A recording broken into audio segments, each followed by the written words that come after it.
What's going on, everybody? This is Forrest with the Built on Blue Collar podcast.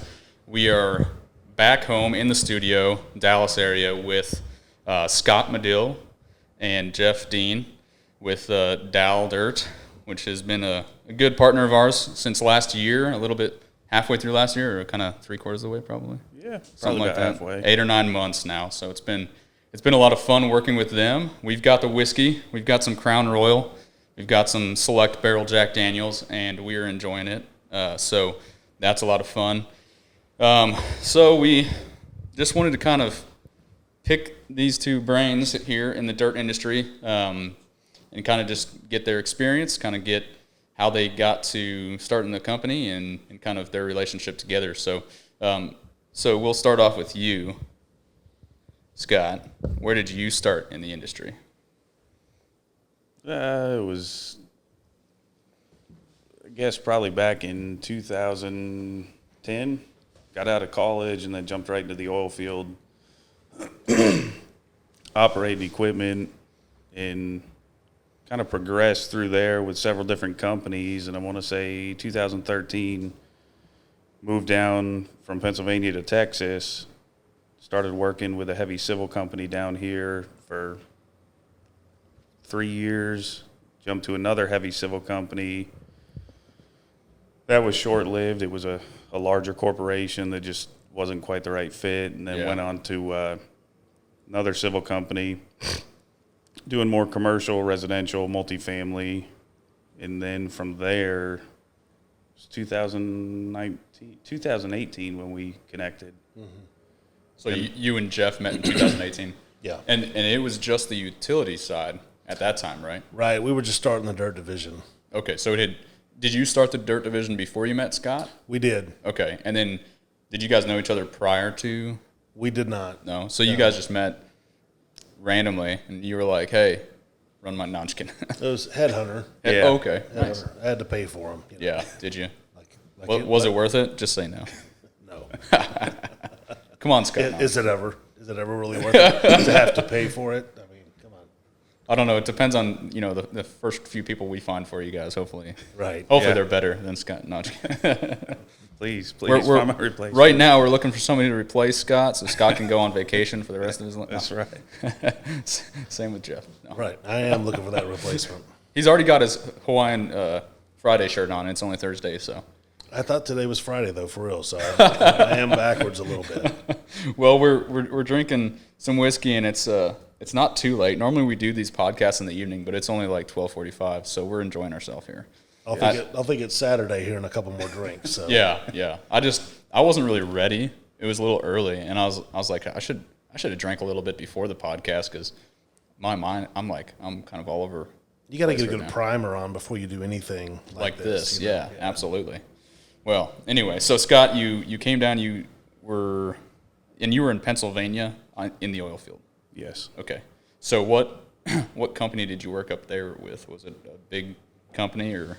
No, they were relatively small companies, but they were all from Texas because everyone, when the big boom hit up there, everyone just jumped on it and moved up, and obviously with all the oil companies, but there was a couple smaller companies. We built the pad locations and then frac ponds and lease roads, whatever we needed to. Okay. And so you said you did go to college? Yes. Okay, so where'd you go to college up there? Pentec. Pentec. And then you grew up in Pennsylvania? Correct. Okay. So where did you grow up in Pennsylvania? It was a small town of Tunkhannock, Pennsylvania. Okay. Nice. Don't know where that's at. Nobody does. Nobody does? Yeah, I don't think he does anymore. Yeah. You couldn't pick it out on a map? It's north. It's north. There we go. Well, yeah, I know that's kind of, that area is big for coal and gas pipelines and all that kind of stuff, so that's cool. And then moved down here, a couple big contractor dirt guys, and then 2018 you met Jeff through a headhunter. What was the process when you met Jeff and you were like, okay, I'm going from this big corporation to a startup kind of dirt company? I mean, you guys already had laid the foundation through like the utility side and everything, but what was kind of how did you guys get that running, and what was your thought process, Jeff, as far as bringing somebody on to help with the dirt process? We had actually started it off with another guy, and it just didn't pan out. And Yeah. so we were looking for the right guy, and looking for somebody that could come in, because I don't know anything about dirt. Yeah. I know about it through utilities, but not excavation work. So Yeah. looking for the right guy. Headhunter came on, told us about Scott. We interviewed him once, went to dinner another time, right? And then, made up an offer. And then after a couple, It was about a 4-month process. after wasn't it? after a couple of agonizing months of Scott going, I don't know, I don't know. Finally, I got him convinced that we were a good fit. I see a lot in Scott. What I see in myself as being self-driven. Yeah. He cares about his product. He cares about the work he puts out. Mm-hmm. He's, to be his age and have the drive that he does is something that I can recognize, and I that's what we needed. Well, and that's a big thing is like, Scott, you are pretty young, especially to be managing like the dirt division in the company. So it's cool to see like younger people come in, and when we say younger people, we think like really young, but Scott is 31. 31. Okay. Yeah. So it's not like 18 obviously, but still it's moving up the chain fairly fast in the industry, which is awesome. And I think more companies are realizing that we can take younger guys and train them into like really good leaders, as long as they have that work ethic, that drive, that attention to detail. Well, and that's what this industry needs. I mean, I think the majority of people would agree with me. The position, even for Jeff, I mean, how old are you? 40? 44. Still young. Yeah, that's Ish. Scott's like, whoa. Youngish. But even for us to be where we're at, it's just not something that's common. You don't really see that. You see a lot of older people in these roles, and The guys that have been here for 30 years. Yeah. That's really work their way easy. up in a company, and then Yeah. they finally get that VP or whatever title that after however many years. So, and correct me if I'm wrong, but my mentality about that forever has been like, put people into the experience as young as possible, because that's how you learn the lessons, is through the experience. And if somebody starts in the experience really young, they'll make mistakes, but as long as they learn from those mistakes and they've got like a level head on them, then they learn Absolutely. how to become a leader. And in most of these bigger companies, you're right, it's like a guy that started as like an intern, and it takes him 40 years, 30 years to get to like a leadership position after like driving, which is okay in some situations. Some of those companies, like maybe that's what needs to happen. But I think that younger people in the industry are underutilized a lot, because a lot of the, I guess, older generation of the industry think, okay, we've got to keep them down for as long as we can and not show them the experience. Older people are very close to the chest when it comes to training somebody else younger. Mm-hmm. The old school mentality is you don't want to train yourself out of a job. Yeah. So they're afraid to tell you too many tricks of the trade or things that could really propel your career, because they're afraid they're going to lose theirs. So as a business owner, when you see, have you ran into that with some of your leaders or some of your like foremen in the past that had done that? Absolutely. I mean, So we had some guys just recently, as of this time last year, that Just keeping people down. they were with us, and they don't want to train anybody. They want to do what they do and move on. But it's their way of getting job security. But didn't work for us. I've never agreed with that mentality. I don't either. Because like when I was in construction, one of my biggest complaints was that if I was taking the initiative to do my manager's job to help him out, sometimes it would be, okay, you're stepping on my toes, you're gonna make me look bad if you talk to an owner about this and I'm not the one talking about it, it makes me look bad, or I'm looking bad because you're doing something better than I am to the management. I'm looking bad. And I always thought that it was the opposite, that I was making them look good because I'm under their authority technically. So for you to do something that's better, shouldn't that shine like a better light on that manager? It should, but they don't think of it that way. They don't want anybody to know that you're underneath them and doing all the work, because then they think, well, what do I need this manager for? I got this younger kid who's making less money and has more drive, and can probably get the work done faster. Yeah. Now that we have verified that we know he can do what he does, what do we need the other guy for? So as a But I would say that's where it comes in. That's the difference between a boss and a leader. yeah. Because a boss is scared of his job. Absolutely. A leader is going to bring everyone up to their level because that's what you do. There's power in numbers. You get more done. The more people who know about what we do and can do the same level of stuff that we do, the more work we can do. Exactly. And that's the thing is now as like an owner, if you see somebody capable of doing as much as that guy that's doing it, then you think, okay, now I've got two people who can do that job, so we can get more work, so we can put him on one and keep him on the other. Right. A lot of times those guys don't think about that. No. Yeah. Yeah, that's kind of tough. It's tough to kind of out-train that. And it might just be something that, like, the times weed out those people. I would think so. I hope so. Yeah. I mean, again, with finding somebody like Scott to run the dirt division, I needed somebody that is plug and play. Yeah. I don't really have to train. Yeah. I don't have to really deal with anything. And Scott's made all that happen. Yeah. And so I come up once or twice a week to the office. We talk about whatever it is we need to talk about. Yeah. Yeah, the dirt office. And, I sign a couple checks here and there, and then then it's lunchtime. We go to And lunch Yeah, exactly. So for those listening that don't know, so Jeff owns Dallas Underground and Dal Dirt. He runs Dallas Underground, and Scott pretty much takes over the Dal Dirt side of things.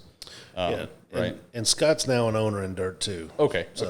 Yeah, we made him a partner. Nice. So what is your official title? Because I might be putting it on the graphic wrong. I'd put it on there as vice president of operations. It really just depends on the day. Yeah, you could be an operator one day, you could be VP the next, you could be labor. Great. What is the official title? VP? Yeah, I mean Scott's really the vice president of the company, of the whole company. That's good. Yeah. We haven't papered up exactly what to do. That's kind of good. It's not like it's more of like a casual, like, hey, we already know what we're doing our job. And I mean, at the end of the day, he's the guy running the dirt company. It's not me. Well, that's cool to have. I don't think we've really ever been about titles. I mean, obviously, I don't care anything about it. Our team's grown quite a bit since we first started. Yeah. And, so now we are getting the titles put on the cards. Obviously, Yeah. you saw them. And because we've just got more people, we need to know. Well, and I think it helps your clients and other people that are looking at you to say, okay, who do I need to contact for what? Right. You go to a meeting, you throw cards on the table, there's no titles, and they're like, Who's this guy? Is this guy a laborer? I'll call this guy. Yeah, so. Yeah, that's the thing is like I would hate that when people didn't have titles on their cards because I'm like, if I'm calling this guy and he's not the guy to call, but he's like too polite to say that, and I'm just wasting my time. Like, give me the right person to call. I just look at it from my standpoint. Like, I don't necessarily need a title on my card because I don't necessarily need you calling me. What I mean? Yeah. I mean, there's other people to call. That's why you hire people, right? Like Scott. If they're calling me, then that means there's a problem. Yeah, right? Big problem. So yeah, that's probably what my title needs to be is call me if there's a problem. That's it. Yeah, call me if there's a problem. I think that's cool too because like most company owners, that's the position you want to be in is where you can like your skill set is finding the right people that know more about that can execute it. It's not always like a lot of people, and I think a lot of people don't start companies because they're too worried about, I don't know how to do all of this. I don't know how to, like you said, you don't know the dirt side. But figure it out. You find somebody that knows the dirt side that's trustworthy and works hard. Right. And that's the thing is like there's so many companies out there or so many people that would like to start companies that might be great owners that just haven't yet because they're too afraid to take that step because they don't know it all. Well, it's one of the things that I learned a long time ago. On the utility side, we always used to do. It was myself. I had my mother working for me doing accounting work. Yeah. And a PM, and that was really it. And we would run. At one point, we were running 12 crews with 3 people in our office. Yeah. And it's like ridiculously difficult to do that and be efficient. And there's a guy that we used to rent equipment from, sat me down at lunch one day, and he saw what I was doing, and he said, you you really need to hire some people to help you. And I said, man, I can't afford it. Yeah. He's like, you can't afford not to. Yeah. You know, and so there is that fine line of having the people in place that you need, and going, even if you don't think you can afford it, going out on a limb, getting it done, because them being efficient is actually saving you money down the road from the problems of inefficiency. Yeah, and see, that's funny, because I've been struggling with, like, I want to hire 2 people right now, but I've been like, well, I can do it myself. I can do it myself. It's always easier to say that. But, I know, I'm like, but after hiring our first 2, it's been such a massive, like, burden taken off of me, because I'll be traveling and I don't have time to respond to some of these emails that are coming through, and my team is just taking care of it. And that's like, I'm like, okay. Yeah. Now I see, like, that's the value, is having a team that can, like, make decisions and that have, like, the confidence to be able to go out there and do their job. Right. I'm very blessed to have that at Dal Dirt, because I don't have that at Underground right now. I'm working on that, but my Dal Dirt email, I don't ever check it. The only ones that you see are from me asking questions. Yeah, no, I mean, I get a couple emails a month out of there, and that means that everything's running real good. Yeah, exactly. That's good. Yeah. Well, and that's awesome. You're just like, it's good to have that relationship where, you know, it's worked. What you guys have going on, the system that you've built has worked. And not that we're on cruise control, but I mean, we've had some bumps in the roads just like anyone else. I mean, we're not perfect by no means, but we've got the kinks straightened out, and you know, we just keep pushing forward. Well, and you guys, so starting the dirt side in 2018, it's only been a couple of years, but like the amount of growth that you've gone from in 3.5 years has been crazy, and the amount of growth that you guys are about to see this year and next year, as long as nothing crazy goes on politically. I mean, we were talking about this on the way up here, which is funny. So from 18 to 19, we grew 750%. That's amazing. And from 19 to 20, another 250%. Wow. And right now on pace for another 250%. That's amazing. So it's kind of crazy. Yeah. Like, yeah, it's nice. So for all those, okay, two types of people that are messaging me on a daily basis. One, are you guys hiring? Because I know we've got some messages in your inbox that you've got asking about hires. And then also I get messages all the time if you guys are hiring. So Dal Dirt, are you guys hiring?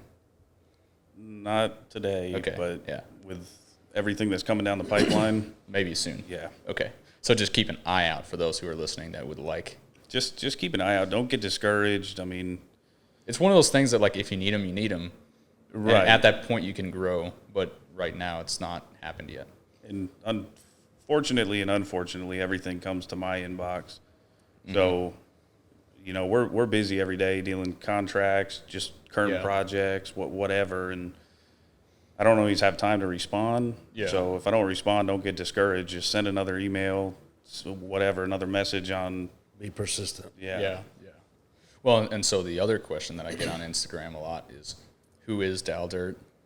Who is Dallas Underground? So for those who have asked me that question on Instagram, these are the guys. These are the guys that are running Dal Dirt and Dallas Underground. Because I've had a few messages like, we've never seen the guy on Dal Dirt ever on the Instagram page. And I'm like, no, he's on there. I think he's on there more than most. Didn't you post a picture of Aaron? Didn't someone say, is this Dal Dirt or whatever? Yeah, something like yeah. Somebody's like, is this Dal Dirt? And Aaron was it the one of him in the truck? Yeah.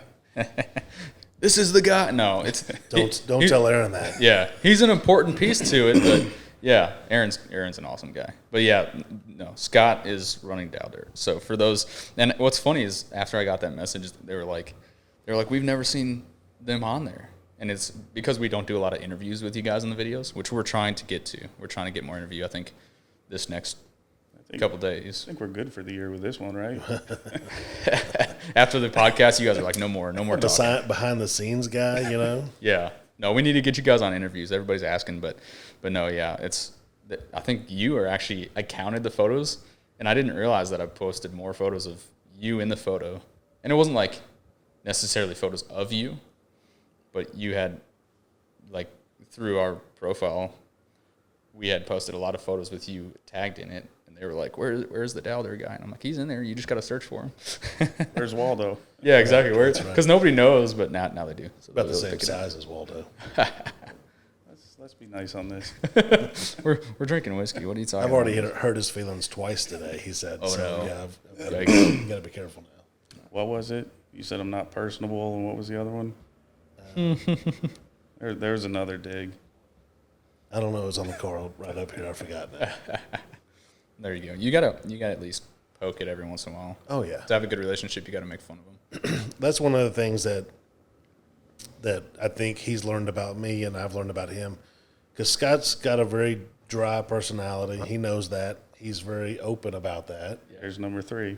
That's the same dig, so you can't count that twice. He made a joke when I was at y'all's office last time, and I didn't know it was a joke. And he's like, "Dude, I'm joking." And I'm like, "Oh, okay." But So you got to get to know him, to know his personality, know when he's joking. Yeah. And I think the same goes for me because I joke all the time. Yeah. And all I want to do is laugh and have fun. That's really all I care about in life. yeah, Is just to laugh and have fun. And if we can make a little money while we're doing it, then that's great. amen to that. But, you know, for the most part, I mean, if I want the office to be fun and outgoing and everybody, you know, be able to have fun with each other. And so I think it took him a minute to learn, you know, me that way. And but now that it's that way, I mean, when we're in the office together, really all we do is cut up. So that's awesome. Yeah, it's turned out pretty well. that's the thing.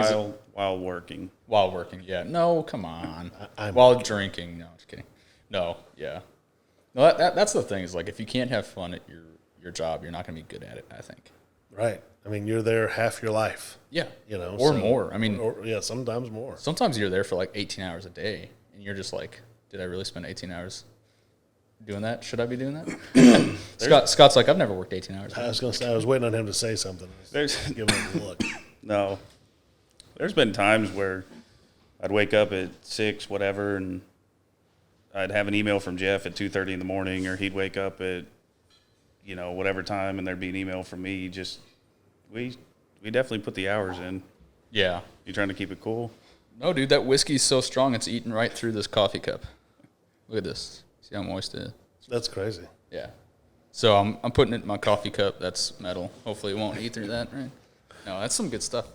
But yeah, you've got to have a passion and enjoyment for what you're doing on a daily basis. And if you don't have a team that can do that, then I think that hinders you a lot.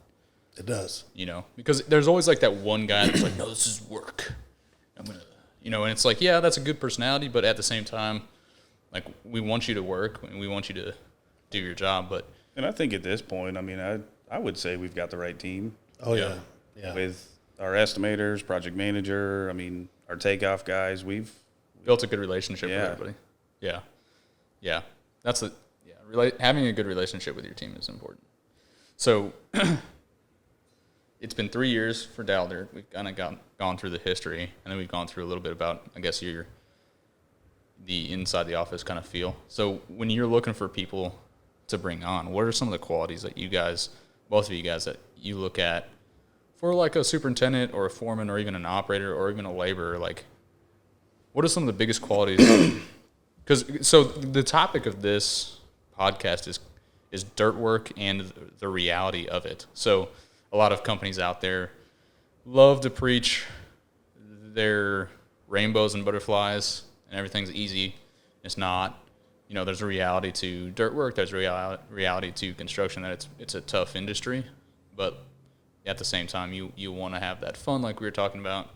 But, like, how do you guys find that right person? What are some of the qualities that you see? They've got to be able to fit our culture.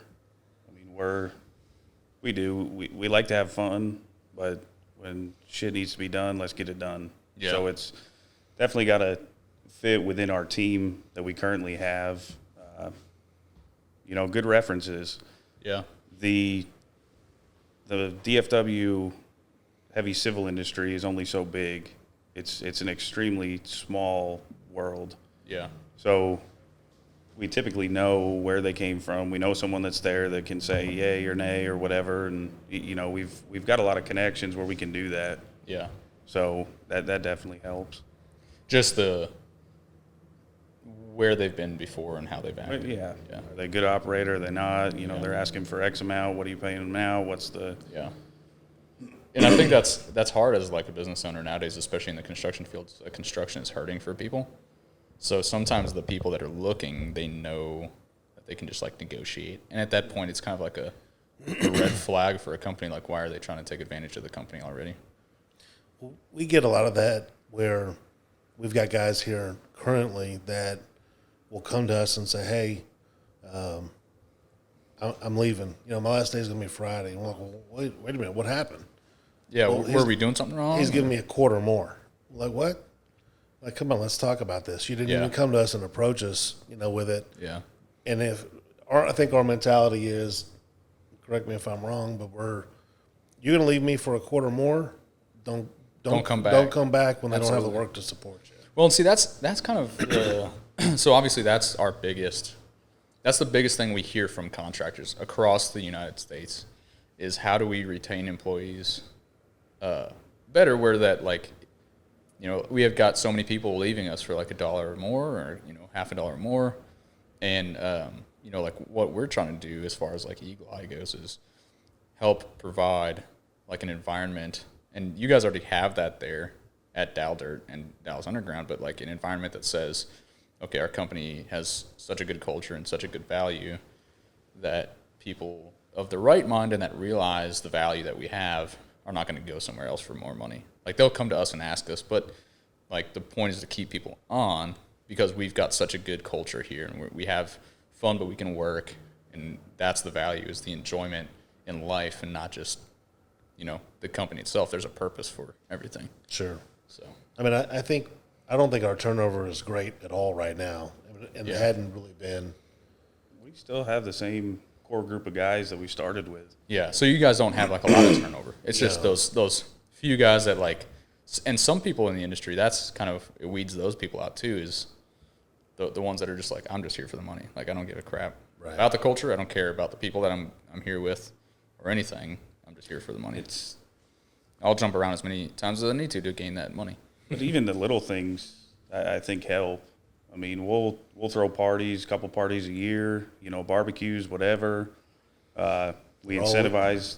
Always getting swag of some sort. We incentivize the guys, hats, shirts. I mean, there's some companies that charge their people for hats or shirts. Yeah. Come on. They're out there representing us. You're going to, but anyway. Well, and you want your people to be like proud to work there. Yeah. You know, you want them to be like, I get to wake up and I get to go to work here. Like, that's awesome. You know, we've got we're getting 4 more pieces of equipment here in the next month. Yeah. With the brand new logos and right. branding on them. Heck yeah. When did we get the last ones? November? I think it was. Yeah, the last round of big ones. Yeah. I mean, they're not running old equipment. It's the latest, the greatest. It's all smart grade. So, I mean, we definitely take care of our people. Yeah. Well, that's the thing, is like, that was one of, when we first started working with you guys, that was one of the biggest, 2 of the biggest qualities that you told me, Scott, was that I want to make sure people realize the reality of the industry so that we're not attracting the wrong kind of people to the industry. So we're not attracting young kids that don't want to work, right? And 2 is that, like, we don't just preach that we take care of our people, like, we actually take care of our people. And, like, that's not done just by, you know, saying it, but, like, we show it on a daily basis. I think a lot of our people that come to us, though, come through referrals. It's not really, you know, people showing up at the door looking for a job. It's, you know, hey, we need somebody. You know, we tell our guys, and then they kind of spread the word, and then they can kind of vouch for them. So, you know, I think a week ago, that was kind of all we had. Now we've got the website where we can attract people through that. Which are you guys still looking for that receptionist? And we are. Okay, so they are looking for a good receptionist. And what was it? Data analyst? Okay. So, so receptionist and plus some. But definitely hiring on that office side. But hopefully soon more of the operator side, more of the foreman side, and all that kind of stuff as you guys get more jobs here soon. So, I mean, we're glad that the website's launched and stuff. It does give that platform for people to, like, go and learn about you guys, because there wasn't much to learn about you guys except for, like, social media. Right. until like now. So that's awesome. By the way, we've already got some like good traction on that. Really? Yeah, looking through like the analytics and stuff, people are visiting the site. So Sweet. that's good. That's good. You guys are already like 1 or 2 on Google. Like if you type in like earthwork in Dallas area, it's like, Really? yeah, I like it. yeah. I like that. So we've got some of the SEO and everything put out, but that's good. So that's kind of what you guys look for, and like when people come on, when you get like a new operator in, when you hire on a new operator, what are some of the things that you guys look for that they're proficient in? It just depends on what piece of equipment, but I mean, Traco, we want them. Can you load trucks quick? Can you put it on grade? Did you just say you could and you really can't? Yeah. You know, are they nervous in it? You can tell a nervous Traco operator from Absolutely. a seasoned one. Same thing with the dozers. I mean, when they jump in, can they hit the ground or no? What's the deal? So are they just skimming on top? And it's pretty easy to figure out. Yeah, pretty quick. If somebody's talk the talk but can't walk the walk. Right. Yeah. Well, and I think the guy who was running that, we've got a picture up here in our office. The guy who's running that haul truck there, I think that was his first day. Rigo? I think it was. Probably. And I just remember us talking about it, and you're like, yeah, that's his first day. And he's like hauling ass. Yeah. Like, oh, I've got to. And he was doing a good job at what he's doing, you know, and the trucks were getting loaded right. And you guys had like a really nice, like, you know, track hoe operator out there. He was just powerhousing through it. But that guy, man, he was like, I'm here to prove myself. And I'm gonna, you know, and he was doing it. He was doing a good job. And he definitely proved himself. I mean, he's still with us. He can run truck, loader. He can run multiple pieces of equipment now. And that's the other thing that we want to do. If, you know, we had a laborer, I don't know, he started last year sometime. We were looking for a dozer operator because 2 of our dozer operators, one had surgery and the other one had some legal battles about his grandson. So they just left. So we told this laborer, we said, hey, do you want a chance? Threw him in the dozer, and he was happy with it. Oh yeah, like, heck yeah. And he's a natural. That's big, being a natural and piece of equipment. Mm-hmm. Like there are guys out there that have it, and there are guys that don't. Oh yeah, it's obvious. Yeah, no, that's big. Yeah, it's cool. I mean, just taking the initiative to really want to push for that. I think that's one of the big things that we want in any employee, self-starter initiative. You know, they've got to be kind of like a entrepreneurial attitude. They need that. Yeah. You know, and our goal is to try to promote from within as much as possible, and really explain to them how they can earn more money. It's not, you know, you're not going to be a laborer, you know, and still be here in 20 years and make a significant amount of money. Yeah. It's not going to happen. Yeah. You've got to learn other skills, other way, you know, other levels to get up and let's show you how to make more money. We can show you how to do it. Absolutely. Well, and that's the thing is, like, if there's somebody that just, and there are people out there that are just comfortable with being a laborer their entire life. Like, they don't want to take the initiative to get more. They don't want to take the initiative to try harder. It's just what they're like, I'm comfortable with this. Right. Which is, in my mind, like, I've never understood that. I've never comprehended that. Like, we were talking with some of our friends, me and my wife were talking, and they owned a business, and they were like, they had to shut down as the whole COVID thing came in, and they just recently opened back up, and she was saying that she, like, had interviews with so many people, and, like, 80% of them were like, oh, well, I'm making more money on unemployment. I'm like, but you're not gaining anything on unemployment. You're not gaining any kind of knowledge or skill or advancing your career. You're just sitting there making more money. Making more money. Yeah. And at some point, that's going to get cut off. Absolutely. And, well, and you're going to have nothing to fall back on. That's the thing is, like, why not take the time now to go above and beyond the people that are thinking that same mindset? Because there are a lot of people out there that have that mindset that are like, you know, I'm going to just sit here and collect a paycheck from unemployment. Well, that unemployment's not going to be there forever. You know, you're not just going to be able to sit there on the couch watching Netflix the rest of your life. No. So learn the skill.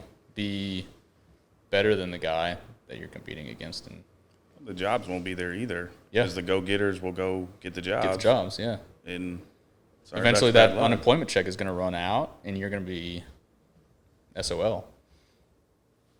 The way our government's going, it maybe not might continue. Maybe under this administration, maybe. Very likely, to be honest. That's scary. But Okay, so what are some of the biggest successes and some of the biggest failures you guys have had as like a company? And you don't have to give like specifics, but what are some of like the biggest lessons you guys have learned? There are not. No, I'm just kidding. There are. There are a lot. There's a lot. Trying to process which one to talk about. Which one?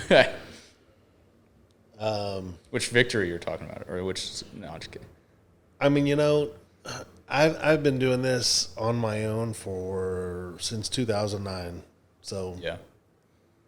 12 years now. Yeah. And I mean, we've had ups and downs more than I care to count, and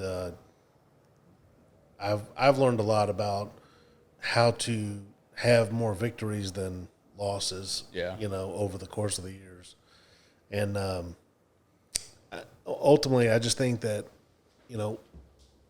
the right people, contribute obviously to those things. Yeah. I've been able to trust some other people that have really helped us propel ourselves to where we are today. Yeah. As far as actual victories or losses per se, I mean, we're just blessed to have what we have. Yeah. And it's like I said, it's been a journey to get here. Yeah. The lessons have been taught, obviously, All around the board. Yeah. I would say anyone's biggest success is repeat clients. For sure. I mean, the Yeah. repeat work. If you're doing a good enough job, Yeah, you're gonna get called back. yeah. Yeah. Yeah, because that's the thing is there's a lot of bad contractors out there. But when especially as like coming from the GC side, and I'm sure from like a developer standpoint, it's almost like you guys are saying, like, you want somebody you can trust, somebody that you can call in, and you're going to be like, okay, I know without a doubt, like, I don't have to babysit these guys. They're going to come in, they're going to take care of business, they're going to do it the right way, they're going to deal with the inspectors, they're going to, like, everything that we need them to do, they're going to do, and we don't have to worry about it. We've definitely choosing who we work for, or are more choosy on who we work for now than what it was before.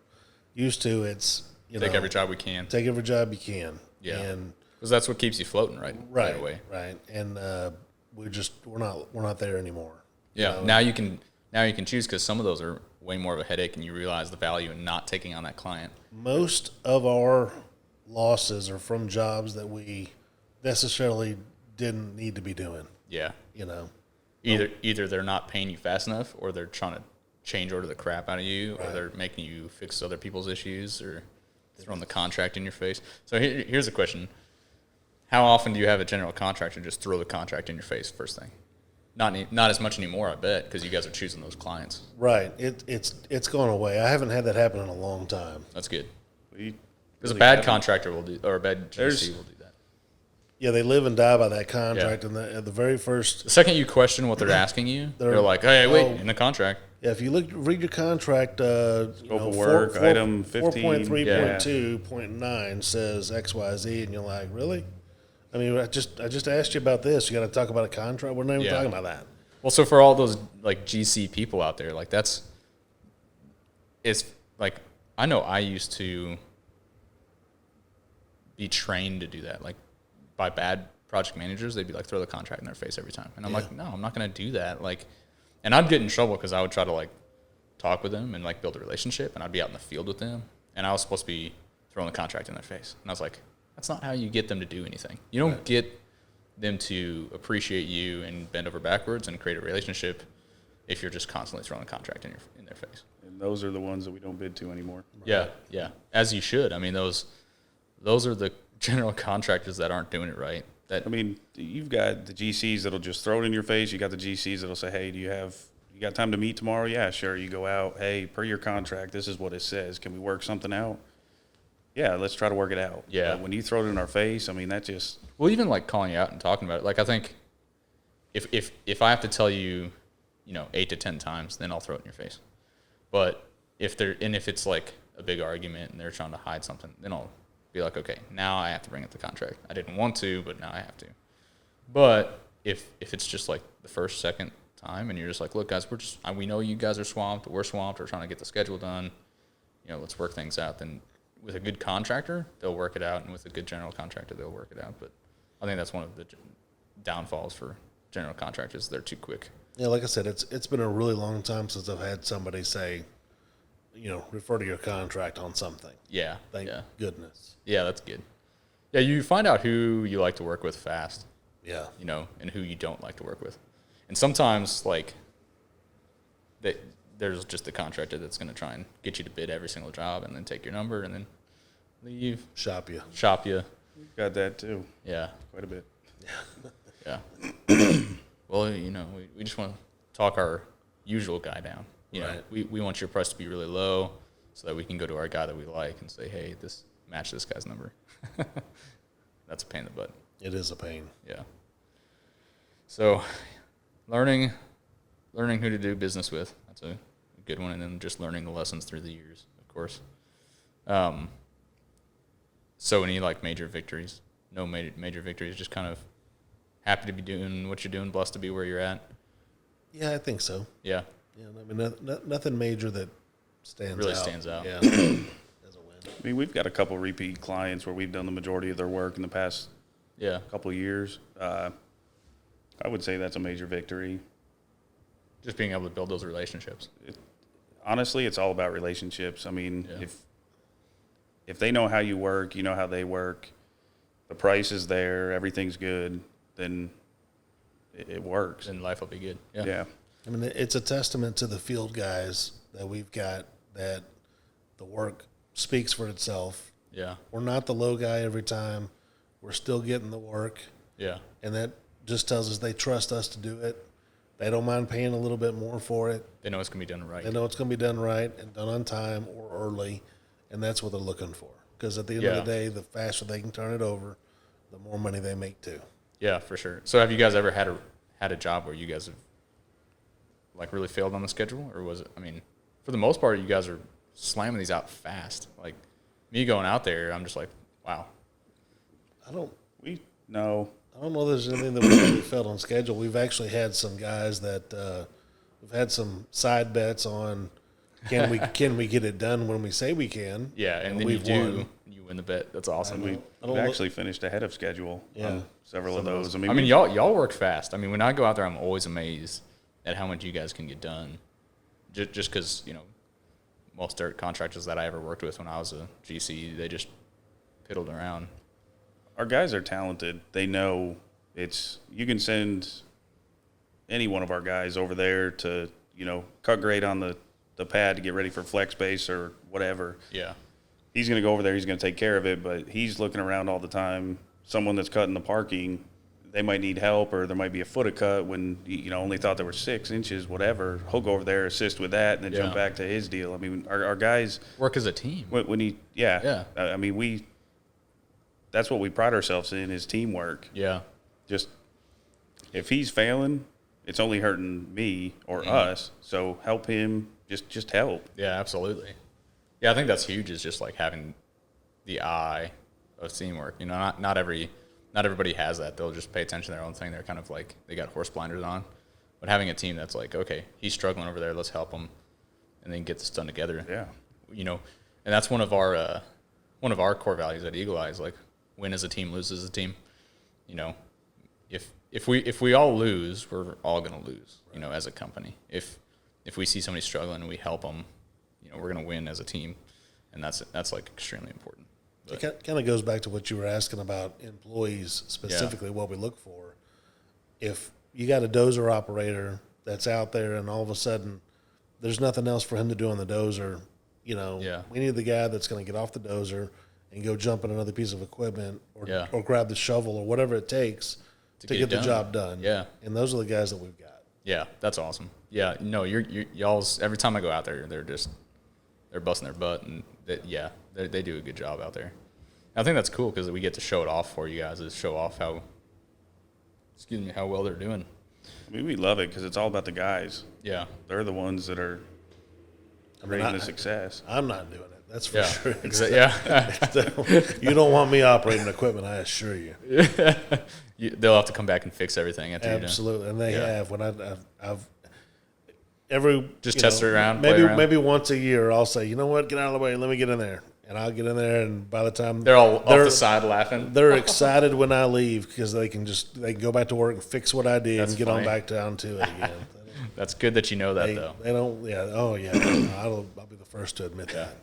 I remember one of the first jobs that we were out on was Scott. Scott was like, okay, this is one of those that the operator wasn't very comfortable on. Like, give me the sticks, let me do it. Because the operator was like, I don't know if I should do that. Like, I'm a little nervous about that. And you were like, don't worry. Like, lead by example, right? Hop in there, start working it. And it was doing just fine. Like, you were just like, okay, here, let me. And it was good. After that, he was, like, comfortable, I think. After watching you do it. I don't know if I should explain the situation. You can go into detail. I don't remember the situation. Out there on Granbury. I was gonna say that rock. With the wall. The big wall. Rock Yeah. wall. Yeah. You can explain. Okay. All right. I didn't know. I was like, I don't want to dive too much in. But no, it was just a large rock wall that they were excavating. And they were using a hammer on for a portion of it. But there was a lot of rock that was loose off to the edge. And the operator wasn't really comfortable about taking the rock off the edge. Yeah, and we had a 350 out there, and to be quite honest, with some of the chunks we were pulling out, the 350 didn't have enough ass in it. So Yeah. it was. I mean, the ass end would come up once in a while, Yeah. but We've got video of you dropping some big old boulders. yeah. Yeah. But that was cool. I mean, it was just kind of neat to be like, I think he was a little nervous about being close to the edge. You guys weren't really close to the edge. I mean, the boom was out there, but the cab wasn't, so it wasn't like a dangerous scenario. But I think he was like, Well, in the parking lot down below, we didn't want to damage, so you literally had to pull one piece at a time. yeah, it took a little while, but It was time consuming. yeah. But now it's down to that parking lot level. That's insane. There's a wall built and everything. Yeah. I mean, they're going vertical. That old wall that was up there was just like crumbling. Yeah. It was really, really crazy. But yeah, it was just cool, And that's actually, I think that's the picture we have up for the graphic for this podcast is you in that cab of that excavator working. We need to get that shelf. Yeah, we need to get that one, but you- he doesn't like his headshot, so we've got to retake his headshot. Yeah. Don't get me in there. Should we retake your headshot today? Do you want your headshot done today? No, In your Hawaiian it's shirt. it's growing on me. Is it? Yeah, I thought it looked good. Yeah, my wife saw it and she goes, "Oh, you look so good," and I'm like, I don't know. It was windy and the sun, and come on. You're like, I'm squinting too much. Yeah, That's my wife saw it and said, "Why are you squinting?" I'm like, "It was sunny." I didn't think Yeah. you were squinting. Well, at I all. tried. I'm like, That's one of the things is like a photographer. You try to like get people pointed where they're not dying from the Right. sun. At the same time, you want the right lighting. I've got very sensitive eyes, and I've got small eyes as it is too. Like Yeah. if I smile, I look like you can't see my eyes. So it doesn't help when there's any kind of brightness at all because I'm just definitely squinting. Yeah. So I thought it looked good. I was like, hey, there's a good photo. But no. yeah, she was good with it. So right now I'm okay with it. Yeah. There you go. Till tomorrow. Till tomorrow. Till yeah. tomorrow, maybe Yeah. we'll change it. Yeah. I forgot where we were at. And then we started talking about headshots. Well, have another drink. I have another drink. There you go. I'm out. I might need some more. But well, so as the company grows, where are you guys looking to go with Dal Dirt eventually? So obviously we've got 3.5 years in. You guys are going to be here for the long haul. Where do you want your company? When you look at the vision of your company, where do you want to see it 50 years from now? 50? 50 years from now, I won't be seeing it. Yeah, I know, but where do you want it to be? For me, I'd like for it to be some sort of a legacy, of course. Yeah.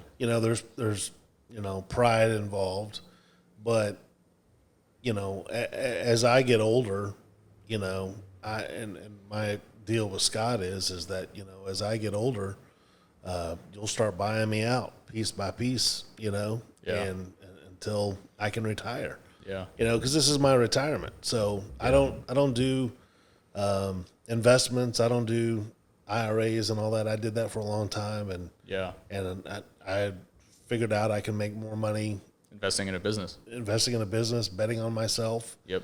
And so this is everything that I got. And so I just, I'm looking for him to grow it to a level that is comfortable. We're not trying to be the biggest guy in town. Yeah. We're not going to be the smallest guy in town, but we're going to be the guy that is steady. Yep. And, if we do 20, 30 million every year and our margins are what we want them to be, then that's where we'll sit.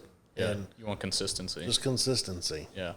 You Well, know? and that's a big thing is like the legacy. So like obviously the legacy that you have and that Scott has, that in your mind you've got something that you want to see later down the road that you built. Obviously it's like pride, taking pride in your work, Sure. how you built the company, and it'll be kind of interesting, transferring that legacy eventually to Scott, hopefully, right? Hopefully. Scott's like, I hope so. But yeah, I mean, going from that transfer of legacy and just keeping it running, you know, Right. that's cool. So what are some of the things you see, Scott, as far as the legacy of the company goes? Honestly, the same thing. We've talked about it, I don't know, probably 100 times, if not more. 20, 30 million a year, just we're steady. We're Yeah. there. Not the biggest, not the smallest, the best. Just, continuing doing what we're doing. Yeah. Just being known. The name of Dal Dirt to be known as the quality name. Right. The guys there to be enjoying themselves and to have a good culture in the company. Right. Yeah. That's awesome. I look forward to the day where we're at our mark where we're hovering year over year, Yeah. and people actually are having a hard time. A contractor or developer wants to use us, but knows that to get us on their schedule because we're probably already all booked up Yeah. is difficult, Yeah. and they really have to take a hard look at it. Yeah, You know. that's a cool spot to be in for sure. To be able to pick and choose and just be like, okay, I don't need that much right now because our workload is so heavy. Yeah, I mean we don't want to do 100 million a year. Yeah, There's so many headaches and problems and Yeah. all that stuff. It's just more to manage, and Yeah, you still want to enjoy life. yeah, I mean, once you get to a certain level, it's like you don't have a life. right. That is your life. Yeah, exactly. And we've talked about it. I think we went back and forth multiple times. We want to be a big guy. We don't. We do. We don't. And we've finally just settled where we don't. This is where we want to be. And once we find that sweet spot, that's where we're going to stay. Yeah, that's good. I mean we're not greedy people, so it's not like we don't need to do 100 million and Yeah, be making 10, 20 million a year. We don't need that.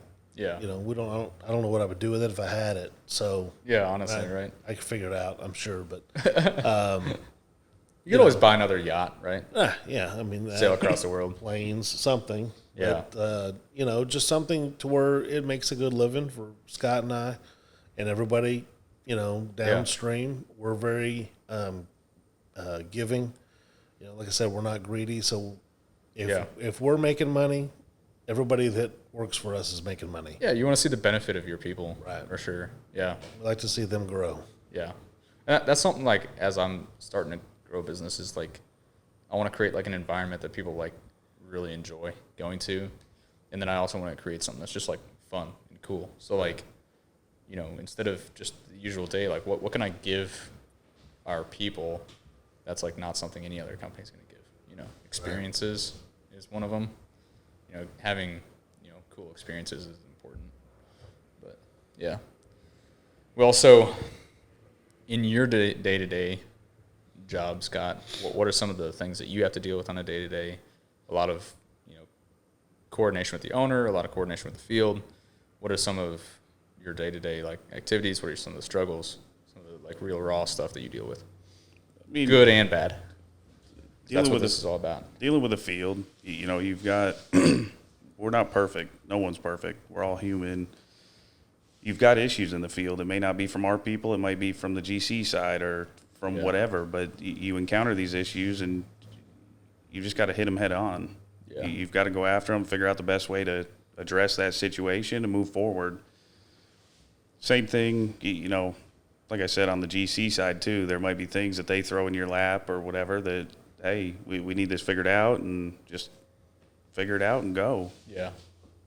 So just the day-to-day problems and just kind of, not necessarily problems, but just kind of coordination and like problem solving, I guess. Yeah. I think a big thing is like as a company, is like being proactive and not reactive. Like you guys seem to be really proactive, which is a huge thing for like a general contractor. Is most contractors out there are just reactive. Oh, we messed it up. How do we fix it now? If you're reactive, you're losing money. Yeah. Well, so is the GC, right? And that goes back to what you were saying. It's like you guys might not be the cheapest on the menu, but the person who is going to have the problems that cost a lot more money down the road, that you're going to have to come back and fix, or it's going to take longer to do. And that's huge. It's like not always looking at the bottom line right now, but like in the future. Right. The job is looking at completion. Did I make a positive on it? And if I didn't, it's probably because I bought the low guy. Right. Yeah. Or when they buy the low guy, they're getting hit with nickel and dime with change orders. Yeah. Every other day. And we didn't put that in our bid. We didn't put that in our bid. With us, if there's a change order and it's substantial, of course we got to send you a bill. But yeah, I mean, if you're talking about a scoop of dirt here or something there, not going to worry about it. No, we don't worry about those things. We're trying to create that team atmosphere. Yeah, we're there to help. We appreciate the work. We're going to show you we appreciate the work. We're going to do what we can. There's other people out there that don't have that mentality. That, I mean, if you're, golly, a scoop of dirt, they're charging you for it. Yeah, there are a lot of guys out there like that. That's the thing. When we bid a job, we try to cover everything on the front end. Yeah. And, okay, when we go to scope it out, well, y'all have this and they don't have this. Well, okay, this is what we see. Well, they didn't. They said they don't see that. Well, then that's fine. If you want to use them, go ahead. But that's going to be a change order that's going to cost double exactly than what's here. Yep. So I think that's a lot of times why there's some projects we don't get, because we include everything.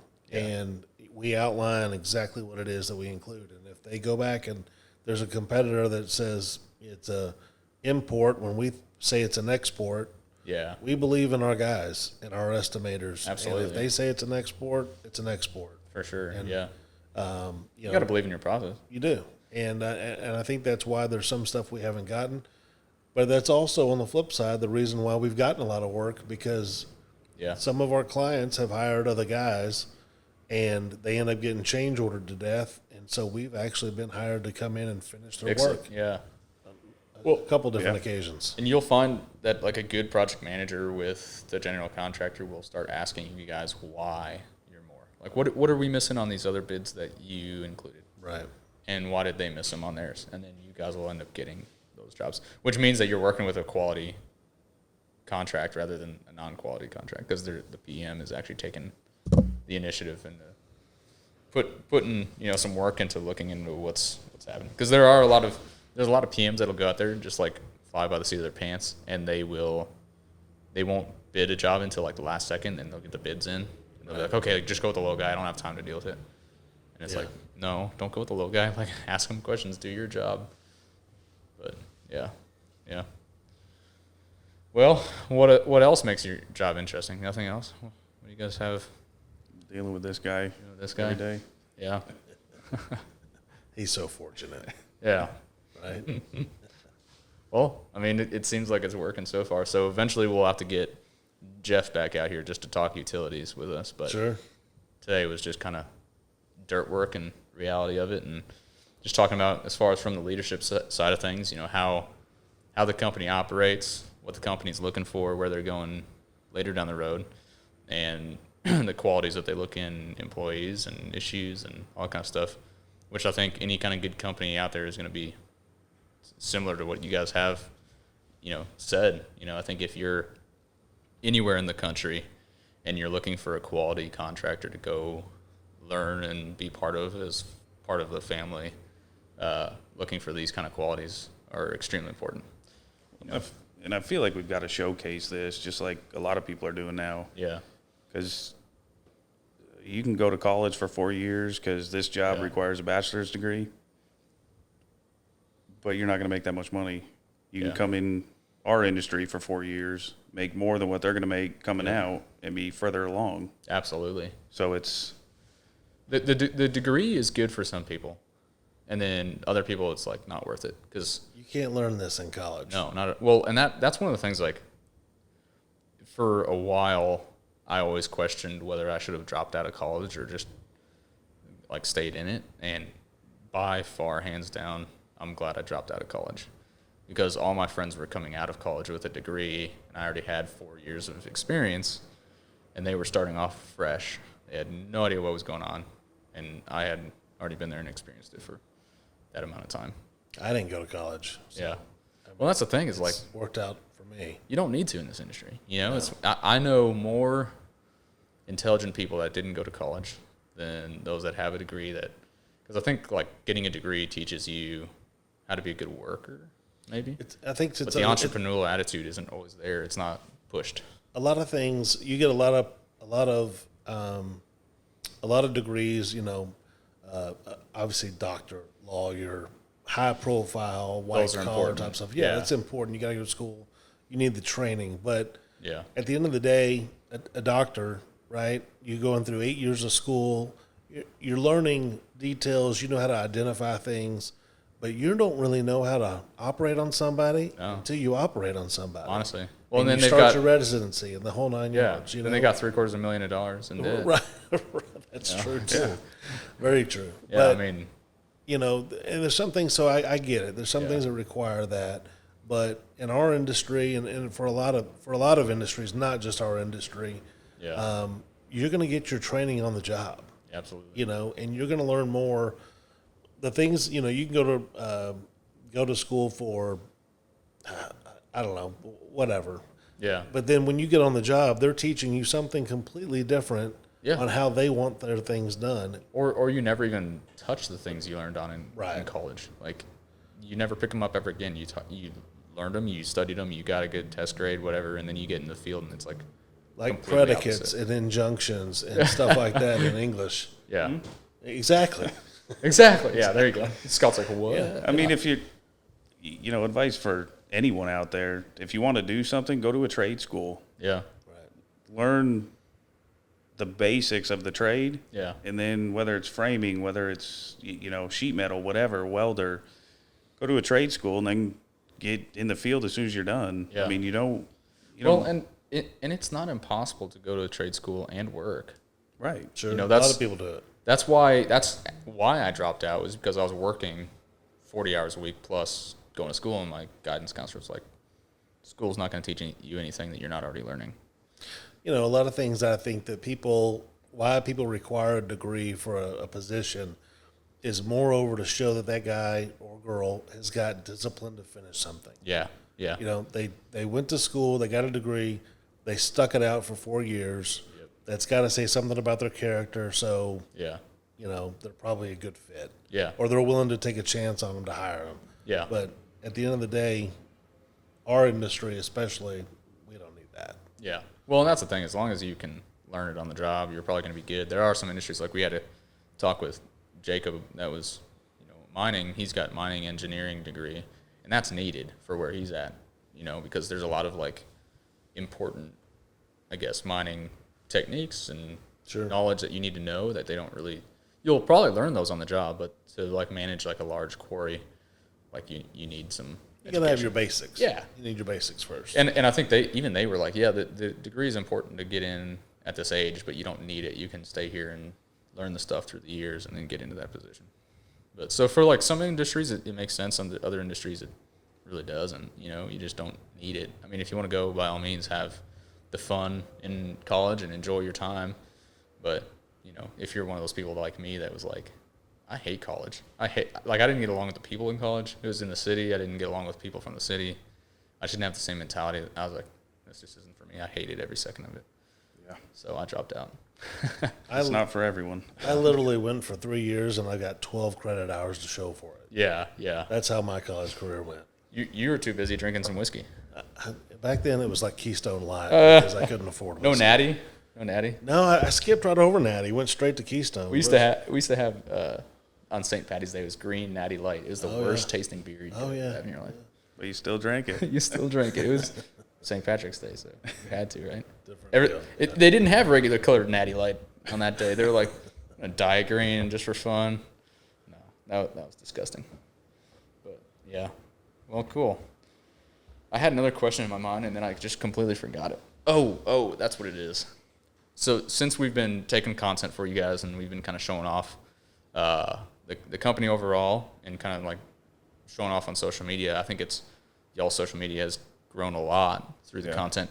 What are some of the benefits as a company that social media has done, and is it worth it for other companies to look at presenting themselves and kind of showing the reality of what they do online? Because a lot of companies out there, they're just afraid. They're like, oh, they're either going to catch a safety issue or, we're going to get, tell our secrets or whatnot. So is it a good thing? Is it a benefit? It's a great thing. Yeah. I mean, I think it's beneficial. I can't tell you how many messages through LinkedIn that I've gotten, or even independent emails saying, I've seen your marketing on LinkedIn or Instagram. Man, you guys were killing it. That's awesome. I mean, I could open up my LinkedIn and at least pull out 20 that I've gotten in the past 2 months. See, that's just cool for me because, like, I don't ask that question, like, to people that we actually do work with very often. Like, you guys are probably the first ones on the podcast that, like, we've done work with for an extensive period of time. And I've never asked anybody. I ask people about the social media every podcast.